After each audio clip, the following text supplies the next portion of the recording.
Welcome, everybody. I'm Deval Patrick, the former governor of Massachusetts, and I have the great honor and privilege of moderating a special event today on behalf of the Harvard T.H. Chan Studio.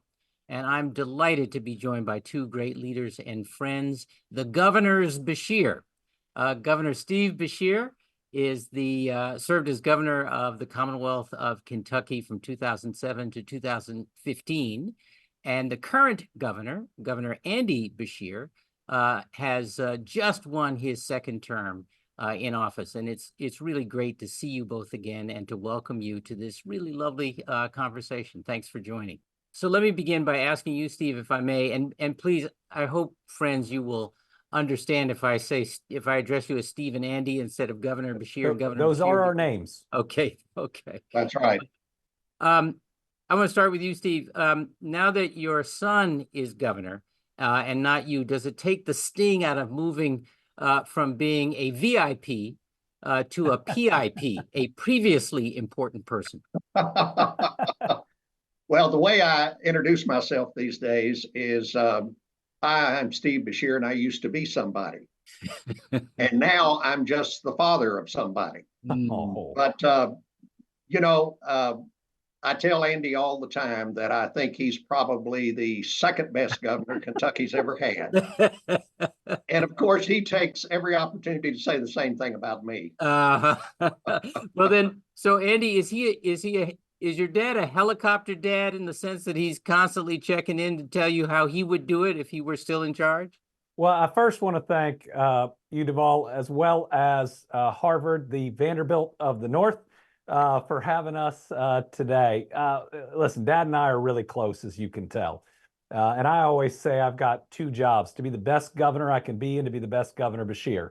But I was 30 when he was elected governor. It's something that we worked on very closely together for almost a year. And then being so proud to help whenever I could during his 8 years in office. I will take every single bit of advice that he gives at any given time. That doesn't mean I'll always follow it. Yep. But to have somebody that's been through it, to have somebody that you can bounce your ideas off of, and to have the humility to know that you don't know it all. You made the joke and he responded about how important we are or not. I believe that the moment we start thinking these jobs make us taller, smarter, or better looking are the times when we make bad decisions and some people out there get in trouble. So I think it's important to know, while it's a really important job, it shouldn't change you. And if we're able to govern that way, to not lose who we are and that humility to listen to him and to listen to others, I think it makes us better. Well, and Deval, seriously for a moment, I'm very proud of the job that Andy is doing, but I'm particularly proud to watch him basically living out his faith and his values in the decision making that he is going through every day. You and I have been there. We know that many times you're faced with very difficult decisions. And you're faced with, are you going to do this because it's the right thing to do, or are you going to pass because it will hurt you politically? And I've watched this guy make those hard decisions. I guess the best example of it is when the pandemic hit. Andy'd been in office for 3 months. He hardly knew where the office was. And then he gets hit. Well, I'd watched you walk in it for 8 years. You're right. But, he gets hit with that. And he said to me, he said, Dad, this is not about Republicans and Democrats. This is about life and death. And he looked at the people of Kentucky and said, I'm going to ask you to do some things that you're not going to like. And if you don't want to vote for me next time, that's okay. But my job's to keep as many people alive as I can. And, today he's more popular than he was when he started. We are all three Democrats. I think we share in common that view that you don't have to hate Republicans to be a good Democrat. That's right. You have in the Commonwealth had Republican outcomes in many statewide elections in recent years. I think in 2020, the state went for Donald Trump. You've sent 2 Republican senators to the United States Senate. Does the sort of Republican lean of Kentucky influence how either of you campaigned or governed? Well, I think the way that we both govern, but certainly the way I talk about it, is recognizing that people are absolutely exhausted by the constant back and forth, by people believing they're on Team R or Team D, and spending more time opposing the other team than trying to get something done. So people don't wake up in the morning thinking about what party they're in or who the next president's going to be. They think about their job and whether they make enough money to support their family. They think about the next doctor's appointment for themselves, their parents, or their kids. They think about the roads and the bridges they're going to travel that day and whether they're safe. They think about the schools they're dropping their kids off on and whether they feel safe in their communities. Those are the things that impact people all the time, every day, and none of them are partisan at all. And we've got to get back to focusing on those and on not always trying to fight with each other to get one more R or one more D somewhere. I'll give you a very personal example to me as governor right now. When Tower 22 was attacked in Jordan and we lost those 3 Georgia Guardsmen, most people don't know that Kentucky National Guard is at Tower 22. I know people at Tower 22. I was at the send-off for our guard at Tower 22. And there were some people, especially in DC, that before they ever even said how sorry they were for the families of the lost, or acknowledged that we had been attacked by a foreign adversary, immediately tried to turn the situation against someone from a different party, and that was the first thing out of their mouths. I mean, that's really wrong. Yeah. And it's a threat to our country, and we are better than that. Everything's not red or blue. Everything's not D or R, and it does not dominate the lives of our people, and we can't let it dominate our politics. It's as simple as being for something and not against someone, and making sure our politics are always about the idea of what's next instead of who we want to own. Right. Most people don't get up thinking about the culture wars. Yeah. You know, just like Andy said, they get up thinking about a better job. Are my kids going to have enough food on the table? We got a roof over our heads. Are they going to get a better education so that they can live better than I'm living? And that's what we concentrate on at the state level. And I would suggest that's what they ought to be concentrating on at the national level, is forgetting all of this politics of hatred and nastiness and fear, and get together with each other and figure out common sense wise how you make things happen, compromise, and move the country and our state forward. That's the way Andy's governed. That's the way I govern. That's the way you governed in Massachusetts. And it's successful because it's right. That's what people expect out of us. It's interesting. You know, I read, as everybody does, the commentary about how divided we are in this country, and it so strikes me, as you have said, that we are being divided. In fact, there are people who are working at keeping us apart, when in fact we are thinking about and worrying about and hoping for many of exactly the same things right now. So I think I was going to ask you what tips you have at a time when bipartisanship seems like such a dirty word for governing across differences, but I think you've just answered that question. People first. But I think what you said is really well said. I mean, we have to stop creating a boogeyman to try to get people riled up. And it's wrong to target groups of kids that are already marginalized, or other groups of folks out there, where we ought to be leading with a little more love and a lot less judgment. And that concept that you would make people angry or even hate another human being and another American is the problem. And we've got to reject it. You know, I am proud that this last November, people rejected it in Kentucky, because we had one of the ugliest, races, one of the most anger-filled campaigns coming from the other side. I mean, we had more than $10 million of ads attacking trans kids and trying to lie to people that there's some industry out there to come after your kids. Yeah. But it didn't work. And where my opponent did the worst is where they aired the most of these awful commercials. How about that? So I think people are fed up with it, but I also think that we've got to hold people like me in these positions accountable. And when they start doing that stuff, you got to tell them that it's not acceptable and they're not going to earn your vote, again, unless they talk about what they're for. But let me say, as Democrats, I think we've got to talk a lot more about our why. Right? We talk a lot about the issues that we are for, but not why we're for them.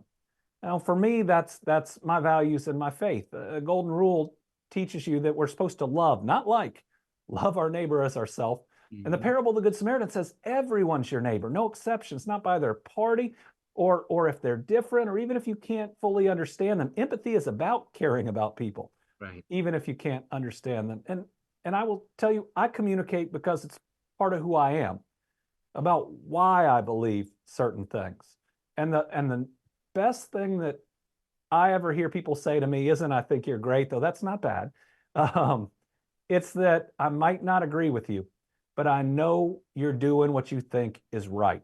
And I think that's one way to break through this division.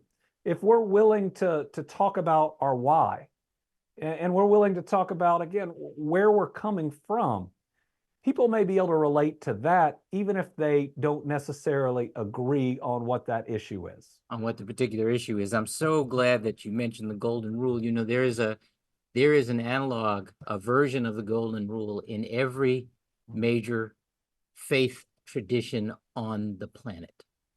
Right. The idea that we belong to each other and we owe each other stewardship and kindness and indeed love, and bringing that into governing seems to me, and as I know it does to your dad, exactly the right thing to do and exactly what we need at all times, and maybe especially this one. You have each in your time in office had to confront big public health challenges. Steve, you mentioned Andy having to deal with the COVID pandemic just coming in. You had the opportunity to expand healthcare under the ACA to all Kentuckians, and I read that you were quoted as saying that was one of the most important initiatives you undertook in your time in office, and I wonder if you could just talk about that and why it was so important to you. Well, at the time, Deval, and still, Kentucky's health situation is horrible. I mean, you name a chronic disease or condition, and we're right at the bottom of the heap. You know, and when I came into office, one of the things you want to do is improve people's health, but states don't have the wherewithal to get that done. And then along came the Affordable Care Act. And, you know, my political advisor looked at me and said, hey, President Obama's got a 30% approval rating in the state. You know, don't touch that with a 10-foot pole. But I said, my gosh, I mean, here is an opportunity. I know it's not perfect, and maybe there's a dozen different ways of doing it, but we've got an opportunity here for the first time in history to provide affordable, accessible health care for every single Kentuckian. And we're going to do it. Simple as that. You know, why do you not do something that can make such a big difference? And the politics be damned. You know, that's an example of courage. Well, it's just figuring out the right thing to do and doing it, you know. Well, so Steve, I so appreciate your saying that, and I agree with Andy about your demonstration in that case and others of political courage. It's also true that in that moment, many Republicans were treating that as a political opportunity or an opportunity for difference. And so in many of the ways that Andy was talking about, you persuaded Republican colleagues in the legislature to support doing the right thing. it was the right thing, notwithstanding the political sparring that was going on. But the political sparring was going on, and in many other states, as you know, where Republicans have dominated legislatures or the governor's office, healthcare has not been expanded. So, talk a little bit about how you persuaded your colleagues to move forward. Well, many times arguing that something is simply the right thing to do in politics doesn't get you very far, and we've all had that experience, and it's frustrating. But you got to understand that, and you've got to find other reasons that appeal to people. And so I got PricewaterhouseCoopers and then later Deloitte to come in and to do two different studies about the economic benefit of implementing the ACA and expanding Medicaid in Kentucky, and the huge amount of money, the jobs, all of the effect that it would have from a positive standpoint on our economy. And I mean, it's overwhelming what it has done. So it's not only, and of course, primarily what you want is for each individual Kentuckian to have a better life. But having that good health also means that it's easier to attract companies to come to your state, because you can provide them with the workforce that is required to do the job and make that company successful. I mean, when I was recruiting businesses to the state, I mean, the first question when they came in wasn't, can you lower taxes? Yeah. It was, do you have the workforce that we need to be able to be successful in your state? Yes. And so it's got to be a healthy workforce. I mean, if they're home with their child because the child's sick and they can't go to the doctor, or they're home because of the same reason, you don't have the kind of workforce that can appeal to these companies. So overall, it was just a huge positive benefit for Kentucky, both from a personal standpoint as well as an economic standpoint. But let me brag on him for a minute, because it's one thing to make the right decision and sometimes the tough decision, but when you're governor, you then have to execute it. You have to do it well. Our job isn't the signing in the Rose Garden. It's to make things happen.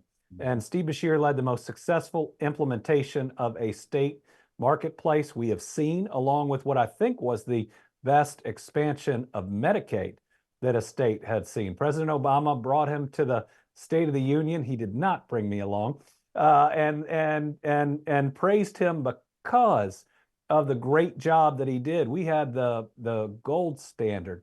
But let me say, when he expanded Medicaid especially, and provided coverage for the first time for 600,000 Kentuckians, it kept our rural hospitals open. Areas of high poverty, hospitals that are there without expanded Medicaid simply can't survive in our current healthcare system. So fast forward to the pandemic hitting. And one reason Kentucky was able to do better than many of our surrounding states is we had expanded Medicaid, we had kept our rural hospitals open, which meant I had more beds to treat people in because of the work of Steve Beshear. And so I saw what that decision meant at a time of life and death, the likes of which we only see one in every 100 years. And to bring it full circle, I was one of the two primary defenders of the Affordable Care Act when it went in front of the Supreme Court. Javier Becerra and myself were the two top defenders of it. He's now, of course, a cabinet secretary in Washington, D.C. That was the biggest win of my legal career. But the way this job will humble you is I lost a state case that day on something, and the only thing they reported on was the one we lost. Well, and bringing it even more full circle, when I went out of office, because I was term limited, my successor dismantled the state exchange. He didn't take away expanded Medicaid, but he dismantled the state exchange and made us go on to the federal exchange. When Andy Beshear became governor, the state exchange is back, better than it was, and he has expanded Medicaid to vision, dental, and hearing, because that's how important health is to our people. You know, it's so interesting. We are, I think, the public is beginning to appreciate more this notion of the things that government can do to enable people to help themselves, to create a platform for their own ambition, their own productivity, their own way forward. And that if government is, as Barney Frank used to say, the name we give to the things we choose to do together, there are ways we can start to reimagine what government's role is and is not in enabling people to flourish. And you know, Andy, you were sitting in the chair when another public health issue rose that focused all of us, and that was the Dobbs decision out of the Supreme Court, which galvanized people's attention around access to abortion services and women's healthcare services generally. And I just wonder, how did you manage that, given how strong the politics have been around the issue? Well, it's certainly about what's right versus what's wrong, but it also shows that people don't like extremism. So we still talk about this like it is a nationwide issue, and it's not. It is a state by state, and it's very different depending on what state that you are in. In my state, it triggered a law that had been previously passed that's one of the harshest in the country. There are no options in Kentucky for victims of rape or incest, and hardly any options for non-viable pregnancy. What that means is victims as young as 12 or 13 that have been violated oftentimes by a family member don't have any option. Kentuckians think that's wrong. A lot of people that would have described themselves as pro this or pro that in a world, again, that doesn't exist anymore. People still want to put you in that box, but that's the Roe world, which isn't here anymore. But people were very uncomfortable or even directly against the lack of options for those that had been violated. And then hearing stories about people that would have described themselves in the past as pro-life when their child's not going to survive. They're going to have to listen to their child die the moment after birth. Nobody should have to go through that. Mm-hmm. But our law that is still on the books would force them to go through that. And certainly we talked about it and talked about it out loud during my election through an incredible young woman named Hadley.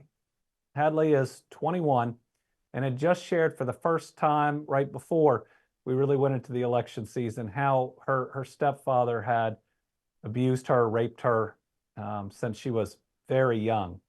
And what happened especially when she was about 13 years old and had become pregnant.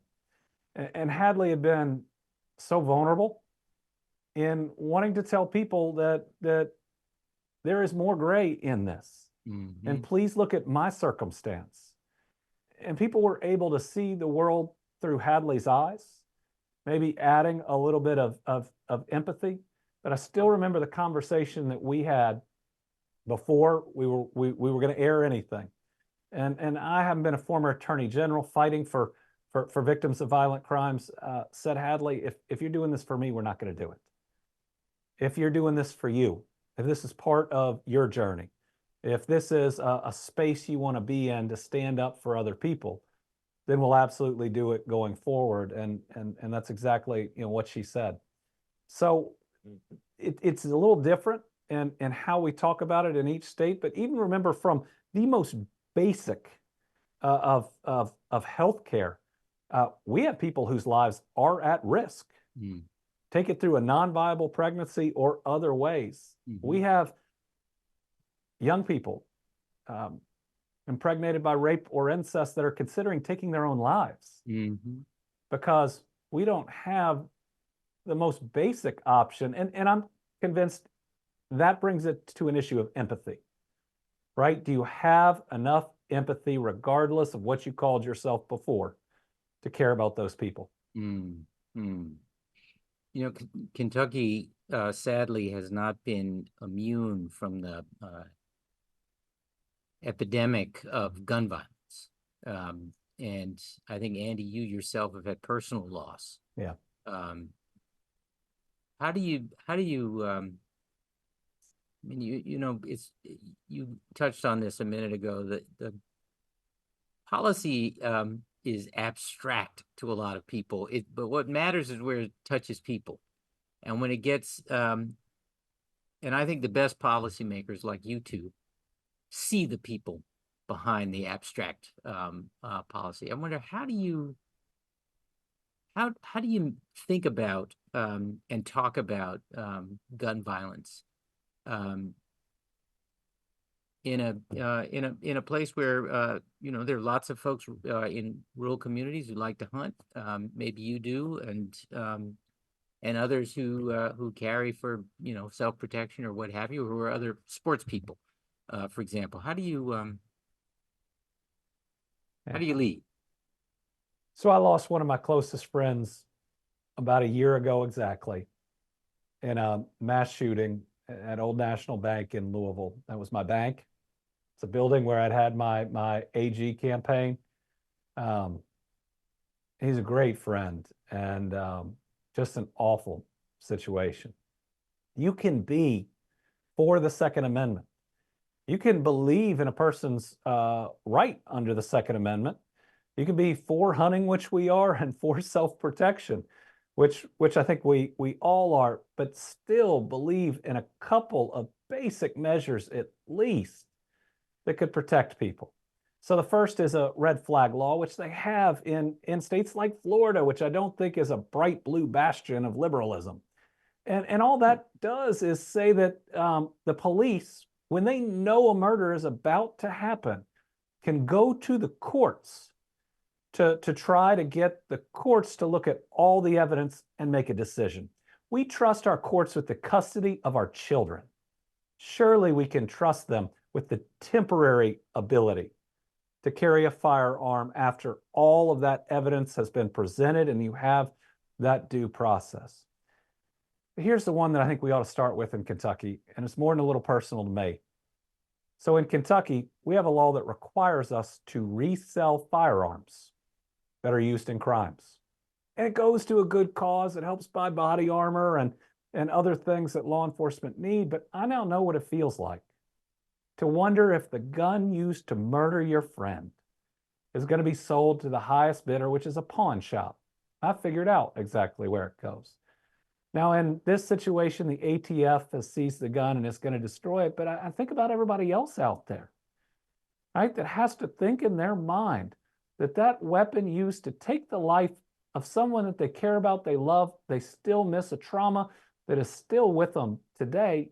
It's just mean to auction that off. So again, how can we get to a place of basic empathy where somebody can say, listen, I'm as pro Second Amendment as anybody else out there, but it's pretty messed up to take a gun that was used to kill people and to auction it off. Maybe we can at least start there with a conversation. I appreciate that. You know, Steve, being out of office now, I look at those who serve or who are thinking about serving, and how many of the choices they face seem false. And by that I mean, you know, you gotta hate a member of the other party to be a member in good standing of your own. You have to hate wealth to work for social justice, or you have to hate police to believe Black Lives Matter. I mean, these sorts of silly binary choices that an awful lot of people are presented with by would-be leaders. And I wonder, what is it you say to young people you encounter who are thinking about wanting to be where you once were or where Andy is now, who want to contribute, but just look at it all and say, it's just not pleasant, or worse? What do you say? Well, you know, you run into this every day now, Deval. I look at lots of friends of mine, particularly younger friends, who would be great in the legislature. They would be great in this office or that office. But they look at me and say, why would I want to do that? Look what I'd have to go through, and I don't want to put up with all that stuff, you know. But I look at them and say, if not you, who? Mm-hmm. Look what we end up with when good people like you will not step up. And unfortunately, look what we end up with. I mean, look at elected officials around the country and how so many of them, there's so many of them, it's all about me. It's all about me. Public service, they don't understand that that means serving the public.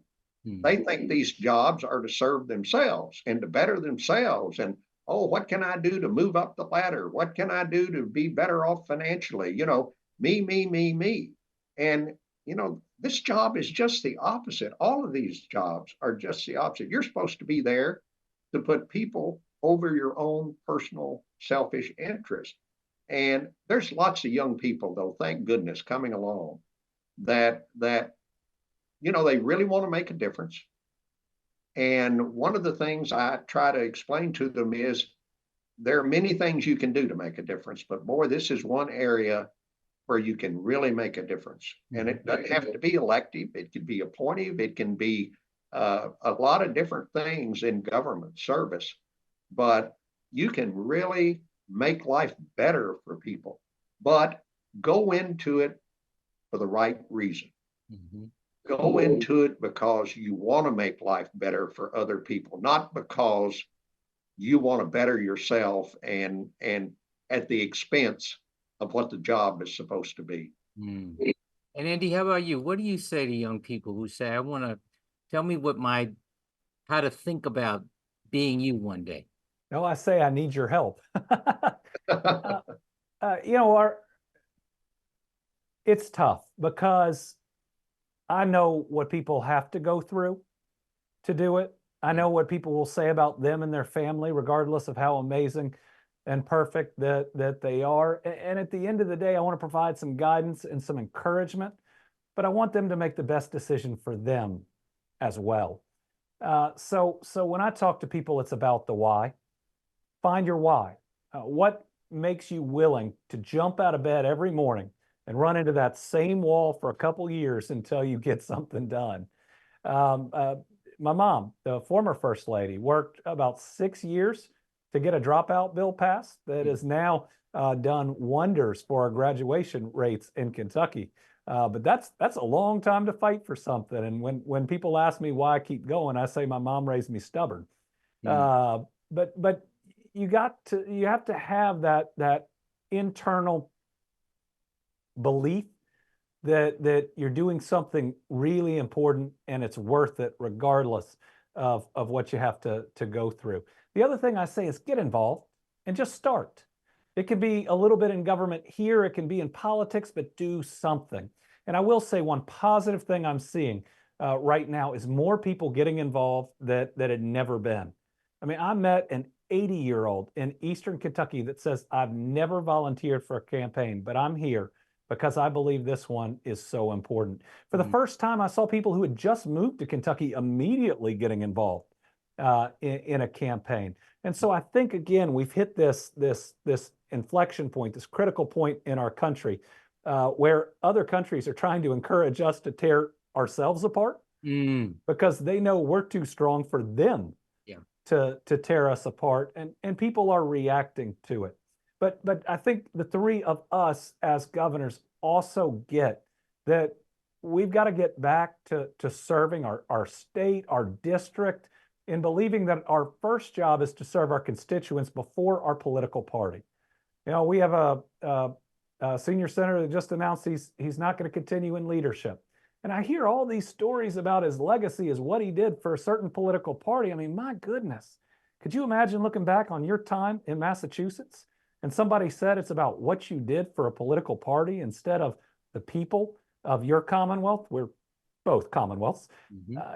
And so when you have the why, hopefully you don't get caught up in the political games and you envision, what do I do after 4 or 8 years? And what can I look back on? Like we talked about my dad's legacy on healthcare for an additional 600,000 out of 4.4 million people. I mean, that's true, real legacy that helps Democrats and Republicans because in the end, they're all just people and they're all our constituents and citizens. Beautiful. Well, listen, I'm a great believer in this concept of servant leadership. And I see you both as that and admire you both as that. And I want to thank you on behalf of the Harvard T.H. Chan studio for participating in this conversation and for your service to Kentucky and your example to the nation. Be well. Thank you. Thank you.